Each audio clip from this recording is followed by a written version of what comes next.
hanya sebentar saja. Jadi saya melanjutkan materi penjadwalan masih pada basic model. Jadi kalau basic model itu memang kita masih membahas pada tataran konsep dan ada metode, tapi metodenya itu sederhana banget. Oke, langsung aja.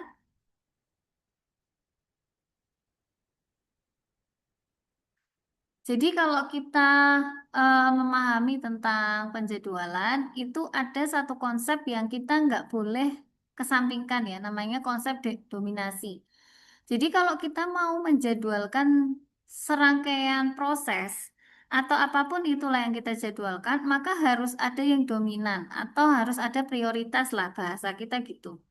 Kalau dalam job-job tersebut atau di dalam pekerjaan-pekerjaan itu nggak ada prioritasnya atau nggak ada yang mendominasi satu terhadap yang lain, maka nggak bisa kita jadwalkan. Atau kita bisa bilang nggak ada tuh jadwal optimal karena semua serba terserah gitu ya.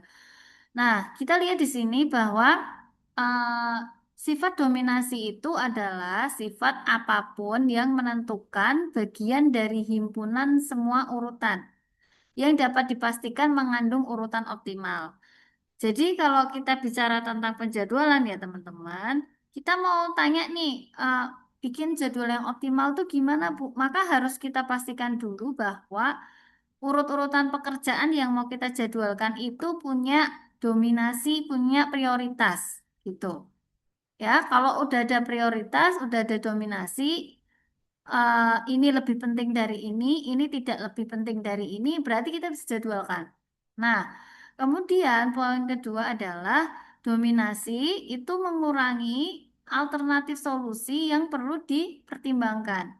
Jadi kalau misalnya kita punya 10 pekerjaan, mau kita jadwalkan mana dulu yang harus kita kerjakan. Kalau nggak ada dominasi atau nggak ada yang mana yang lebih penting dari yang lain, maka eh, kita nggak akan bisa memperoleh jadwal optimal yang simpel. Artinya kita bisa aja tuh misalnya urutannya 1, 2, 3, 6, 5, 5, 7, 8 dan seterusnya ada banyak alternatif. Tapi ketika sudah ada pekerjaan, 1, 2, 3 pekerjaan yang itu dominan dan lebih penting dari yang lain, maka itu akan mengurangi alternatif solusi yang akan kita pertimbangkan. Nah, gitu. Jadi penting kalau kita mau menjadwalkan sesuatu atau kita punya permasalahan dengan mana dulu yang harus kita kerjakan, itu harus ada sesuatu yang mendominasi atau diprioritaskan. Yang ketiga, suatu pekerjaan itu disebut tidak didominasikan, itu jika tidak ada pekerjaan lain yang sesuai dengan WI kurang dari WJ dan PI lebih besar PJ. Maksudnya gimana gitu ya. Jadi satu pekerjaan atau satu job nanti kita akan belajar ya W itu apa, P itu apa gitu ya. W itu adalah nanti kita akan belajar W itu beban, P itu adalah waktu proses. Ini ada yang bocor ya, Silva ya. Oke. Nah, saya langsung lanjut dulu ke slide yang selanjutnya. Nah, di sini teman-teman lihat ya, for the static FWT, F itu fungsi terhadap W dan T. W itu adalah pembobotan atau beban, T itu adalah waktu proses. An optimal sequence of jobs must satisfy W1 dibagi P1 itu harus lebih besar daripada W2 dibagi P2 dan seterusnya sampai WN dibagi PN.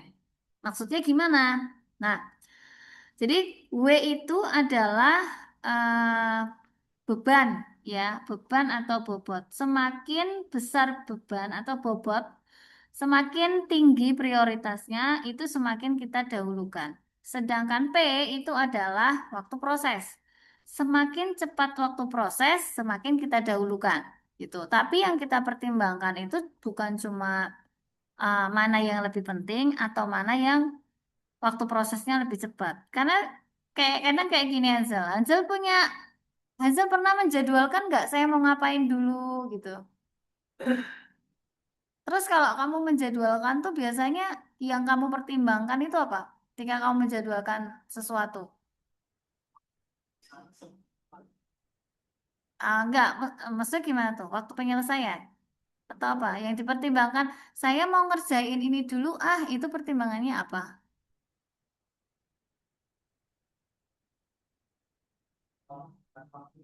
Yang lebih apa?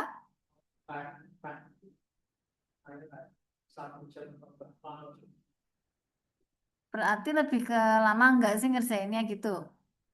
Oke. Kalau saya tanya ke Hansel ya, Hansel itu milih misalnya aku mau ngerjain ini dulu, habis aku mau ngerjain ini, aku ngerjain ini. Itu pertimbangannya adalah yang paling butuh waktu cepat untuk ngerjain, ya dia kerjain dulu. Kira-kira pekerjaan ini butuh waktu lama untuk diselesaikan, ya dia belakangan gitulah ibaratnya. Nah, berarti Hansel itu berpatokan pada P. P itu adalah waktu proses.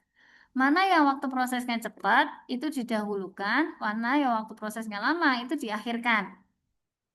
Sebenarnya apa namanya acuannya itu betul Hansel. Kalau yang cepat itu didahulukan, yang lama itu dibelakangin gitu loh. Apa ngerjainnya. Cuma kalau di lantai produksi kita juga punya W.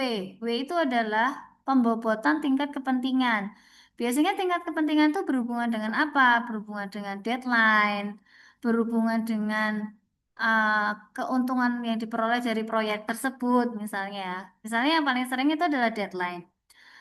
Misalnya pekerjaan A itu waktu ngerjainnya cepet, tapi deadline-nya masih lama gitu.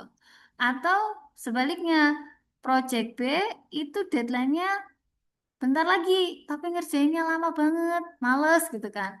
Nah, kalau di dalam permodelan penjadwalan produksi, kita mempertimbangkan dua hal, yaitu dilihat dari waktu prosesnya dan dilihat dari priority-nya atau tingkat urgensi pekerjaan tersebut harus selesai.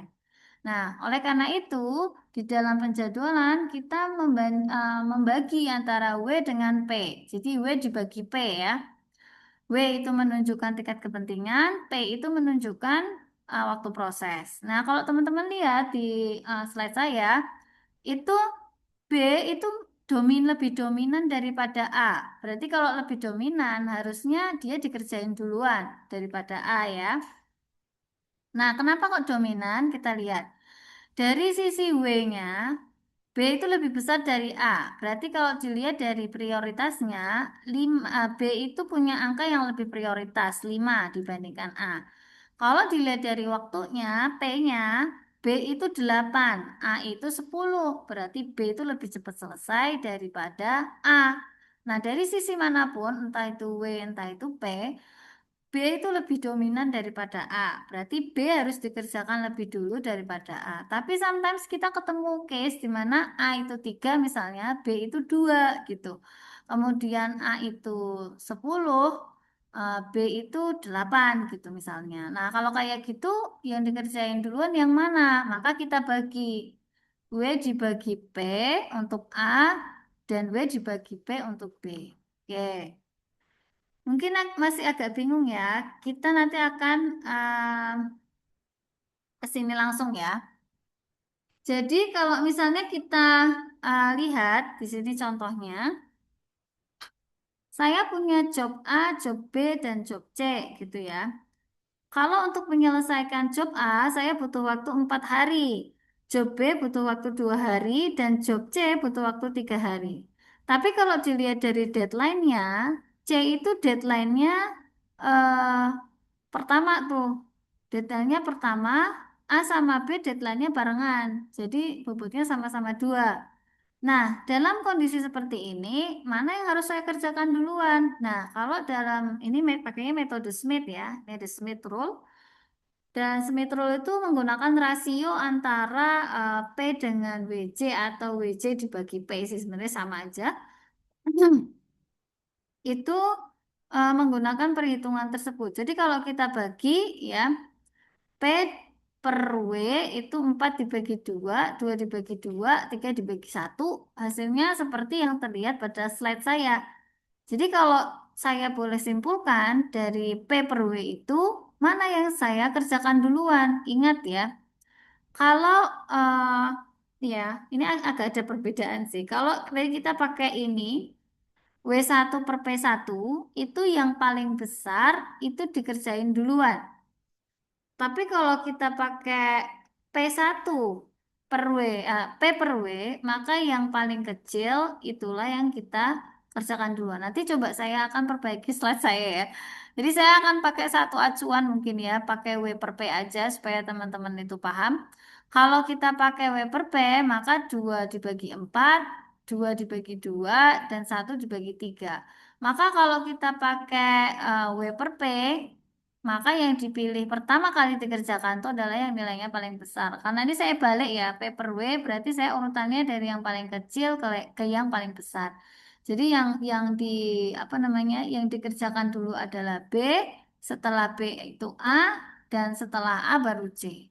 Nah, kira-kira itu adalah prinsip sederhana. Ini dipakai, cara seperti ini dipakai ketika apa? Ketika yang pertama, Eh, kalau dalam industri itu kita pakai single mesin. Single mesin itu berarti mesinnya cuma satu. Atau kalau saya pakai case-nya Hansel tadi, yang nyelesain pekerjaan cuma Hansel seorang gitu ya. Beda kasus atau beda perhitungan kalau Hansel punya anak buah misalnya. Aku dibantuin Mustafa misalnya. Jadi saya harus menjadwalkan Hansel tuh ngerjain apa, Mustafa itu ngerjain apa, dan kapan ngerjainnya itu metodenya sudah beda lagi. Jadi cara sederhana seperti ini untuk single mesin. Untuk yang mesinnya cuma satu, kita menjadwalkan si mesin ini harus ngerjain yang mana dulu nih, gitu ya. Nah, kita akan balik ke konsep ini. Jadi, jika suatu masalah itu melibatkan penetapan ukuran kinerja utama dan sekunder, jadi maksudnya yang kayak tadi ya. Tadi kan kinerja yang saya pertimbangkan itu adalah waktu penyelesaian dan juga deadline, misalnya ya. Kita nggak bisa memperhatikan cuma deadline aja dan kita nggak bisa memperhatikan cuma waktu penyelesaian aja. Kita mix gitu. Tapi kita harus perhatikan mana ukuran yang paling utama. Apakah deadline ataukah waktu pengerjaan gitu. Nah, dalam kaidah penjadwalan, jika ada satu masalah yang kriteria performansi atau ukuran kinerjanya itu ada yang utama dan ada yang sekunder, maka kita ukur dulu dari yang utama, gitu ya, sebagai kriteria dominannya, gitu ya. Jadi kalau yang dominan adalah deadline, ya udah kita yang pertama kita pertimbangkan itu adalah si deadline. Artinya apa? Kalau kita ngasih bobot yang deadline-nya deket, ya itu bobotnya besar gitu. Semakin jauh deadline, maka bobotnya semakin kecil, gitu ya. Jadi bobot itu bukan berdasarkan waktu pengerjaan atau berdasarkan lain-lain ya. Nah, kemudian jika terdapat beberapa pilihan alternatif optimal terkait ukuran utama, maka yang diperhatikan selanjutnya, kalau misalnya nih ya, sama-sama deadline-nya bareng, tuh, maka kita baru boleh mempertimbangkan alternatif sekunder. Alternatif sekundernya apa? Waktu proses, gitu. Makanya dalam metode sesederhana Smith Rule yang saya tunjukkan tadi, itu kriteria performansinya itu nggak cuma deadline, tapi ada waktu pengerjaan. Nah, mungkin teman-teman nanti bisa tuh yang diperhatikan itu bukan cuma dua, tapi tiga. Tiga itu apa Bu satunya? Satunya misalnya keuntungan yang akan diperoleh. Jadi dia nggak hanya memperhatikan apa namanya, nggak hanya memperhatikan deadline-nya, nggak hanya memperhatikan waktu pengerjaannya, tapi juga keuntungannya berapa nih kalau saya selesaiin duluan gitu. Atau biaya produksi gitu ya misalnya. Nah, yang itu bersifat tadi ya, bertingkat. Jadi yang kita perhatikan yang dominan dulu, terus habis itu ada kriteria sekunder yang kita pertimbangkan. Misalkan ukuran utamanya adalah keterlambatan rata-rata dan ukuran sekunder adalah waktu aliran rata-rata. Untuk membangun urutan sempurna yang meminimalkan waktu aliran rata-rata, kita menggunakan aturan Smith yang tadi. Oke, jadi aturan Smith atau Smith Rule ini adalah aturan penjadwalan yang sangat sederhana. Jadi dia menggunakan kriteria performansinya adalah total weighted completion time atau total waktu penyelesaian. Tapi weighted ya, jadi berbobot. Jadi pakainya total bobot waktu penyelesaian. Karena dia pakai bobot kepentingan ya. Bobot kepentingan itu dari mana? Yaitu dari biasanya dari bisa mempertimbangkan apa namanya nilai proyek tersebut kalau diuangkan dan lain-lain ya. Nah, maka yang dia minimalkan adalah completion time atau waktu penyelesaiannya. Semakin cepat waktu penyelesaiannya, maka semakin baiklah penjadwalan tersebut. Jadi teman-teman itu jangan salah kalau menjadwalkan pekerjaan itu enggak hanya dilihat dari pekerjaan itu selesai semua tepat waktu, enggak. Tapi dilihat seberapa cepat pekerjaan tersebut selesai tepat waktu. Jadi sama-sama selesai tepat waktu, yang satu selesai dalam 3 hari, yang satu selesai seminggu, otomatis kita pilih yang selesai 3 hari dong, sama-sama tepat waktu ya. Oke, jadi tujuannya adalah meminimasi total weighted completion time. Nah, dengan prinsip tadi ya, P dibagi W. Cuma nanti ini saya akan edit ya, karena saya di awal tadi pakainya konsepnya W per P, bukan P per W. Jadi nanti daripada kalian bingung, nanti ini saya ubah menjadi W per P aja ya. Nanti kan video ini saya kirim ke kalian ya, tapi mungkin agak berbeda sedikit sama slide. Nanti kita pakai yang W per P aja. Tuh, oke. Mungkin ini sedikit yang saya sampaikan hari ini. Ada yang mau ditanyakan? Hansel? Enggak? Yang di Zoom mungkin ada yang mau ditanyakan? Halo, Ya Bu, ya? Um, Ada yang mau untuk ditanyakan? yang tingkat Hmm? untuk yang tingkat prioritas tadi loh Bu, itu kan itu yang menentukan atau memberi poin itu dari mana ya Bu ya? Kan ada yang di situ dari deadline misal, kemudian dari cepatnya pengerjaan. Tetapi kan kalau dilihat mungkin ada juga dari eh, semisal ada pekerjaan masuk susulan itu menjadi prioritas dari customer ini lewat dari marketing semisal Bu. Nah, itu nanti pengaruhnya seperti apa ya? Kalau di dalam kita memberikan bobot prioritasnya. Oke. Jadi eh, kalau tadi Pak Sabto tanya ya, kalau misalnya kita punya beberapa kriteria ya, termasuk di dalamnya itu adalah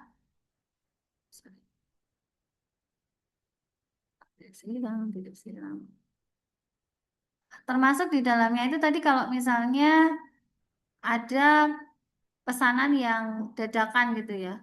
Oh, saya hilang. Nah, saya sampaikan dulu bahwa untuk teori apa namanya? Untuk teori yang Smith ini itu tidak bisa dipakai untuk apa namanya? Yang pesanan datang tiba-tiba gitu ya. Jadi kalau kita pakai Smith rule itu statik, sifatnya bukan dynamic. Statik itu gimana? Statik itu uh, kita tidak mengizinkan ada pesanan yang datang tiba-tiba di saat jadwal kita sudah kita buat gitu. Nah, kalau cara menentukan pembobotannya seperti apa? Nah, yang seperti saya bilang tadi, pembobotan itu biasanya masing-masing dari kita itu berbeda ya. Ada yang ditinjau dari deadline, ada yang ditinjau dari nilai dari proyek tersebut, atau ada juga yang ditinjau dari uh, kemudahan dalam melakukan proyeknya misalnya di luar dari waktu ya, tapi mudah lah intinya gitu. Prosesnya nggak makan waktu. Prosesnya mudah walaupun waktunya panjang. Nah, yang kayak gitu itu yang menentukan siapa? Itu bisa ditentukan oleh kita sendiri sebagai yang mengambil keputusan. Kalau kita pakai total weighted completion time, gitu ya. Jadi kita yang memberikan pembobotan, tapi dibandingkan dengan kriteria sekunder. Nah, kriteria sekunder itu tadi yang saya contohkan itu menggunakan processing time atau waktu prosesnya, kayak gitu. Jadi nanti bisa nggak Bu kita multi kriteria kayak misalnya kita pakai tambahan lagi kriteria yang lain. Bisa kayak misalnya kita misalnya ya kita itu pakai AHP ya. Contoh ya kita pakai AHP aja. Itu juga bisa decision makernya AHP atau metodenya AHP kita pakai multi kriterianya kita pakai pembobotan. Itu juga bisa. Cuma ketika kita udah ngomongin tentang penjadwalan, itu berarti ada kriteria angka yang kita perhitungkan. Salah satunya adalah waktu penyelesaian, gitu. Jadi penjadwalan itu pada dasarnya menyusun pekerjaan dari deadline-nya, nanti dia mulainya kapan, gitu. Walaupun deadline-nya masih jauh, misalnya itu belum tentu hasil penjadwalan kita itu bilang ya udah diselesaikannya nanti aja pas jauh itu gitu. Belum tentu ya. Jadi tergantung metode penjadwalan. Nah, hari ini eh, karena saya masih di basic model, jadi kita memahami dulu bahwa dalam penjadwalan itu ada yang dominan, yang itu harus kita perhitungkan. Ada yang kita prioritikan, ada yang enggak gitu. Jadi kalau teman-teman mau ngambil case penjadwalan sementara di lantai produksi tidak ada dominasi atau tidak ada struktur mana yang lebih penting dari mana yang lebih penting dari mana, itu nggak bisa kita jadwalkan. Maka itu harus dibuat dulu weighted-nya, pembobotannya itu harus kita buat dulu, baru kemudian kita bisa hitung penjadwalannya lewat waktu proses dan lain-lain. Seperti itu, Pak Sabto, ada feedback lagi? Oh ya Bu, terima kasih. Kalau Oke. berarti memang untuk yang statis ya Bu ya. Ini Ya, masih, terima kasih. Ya. ya, oke. Ini memang masih statis banget. Jadi kalau kita, nanti di belakang ada banyak metode yang lebih lebih rumit kayak pairwise gitu ya. Penjadwalan berpasangan itu juga ada. Terus ada yang double mesin. Terus multi mesinnya lebih dari dua itu juga ada. Dan itu semua punya perhitungannya masing-masing sampai ke dynamic. Dynamic itu kayak tadi misalnya Pak Sabto bilang, tiba-tiba nih kita udah menjadwalkan, tiba-tiba ada pesanan masuk. Itu kita tahu tuh pesanan-pesanan yang masuk itu biasanya hanya dari si pembeli yang ini aja. Kita udah tahu polanya. Tapi masuknya kapan tuh kita nggak ngerti gitu. Nah, itu juga ada metodenya. Cuman kalau udah sampai dynamic, mungkin nanti itu kita di akhir ya, maksudnya di akhir mata kuliah ini, karena itu susah kalau udah masuk ke dynamic, modelnya juga susah. Jadi kita belajar yang statis-statis dulu, asumsinya tidak ada apa namanya orderan masuk secara tiba-tiba. Jadi kalau udah dijadwalkan, yaitu on schedule lah ya, maksudnya yaitu diselesaikan pada jadwalnya, tidak bisa diutak-atik, tidak bisa menerobos kecuali dia memang pakai jadwal-jadwal kosong yang belum dipakai untuk produksi gitu. Ya, itu ya mungkin sedikit saja untuk perkuliahan hari ini. Nah, nanti di hari Jumat kita masih akan ada perkuliahan lagi ya. Di jam yang sama, di jadwal yang sama. Nanti saya akan bahas ada kalau nggak salah dua metode yang lain yang terkait dengan penjadwalan produksi yang bisa kita aplikasikan. Kurang lebih itu yang bisa saya sampaikan ya pada mata kuliah penjadwalan produksi singkat, tapi semoga ada yang bisa diambil dari apa pembelajaran siang hari ini. Saya akhiri. Wassalamualaikum warahmatullahi wabarakatuh. Selamat siang semuanya, bisa langsung keluar ya. Ya Bu, terima kasih.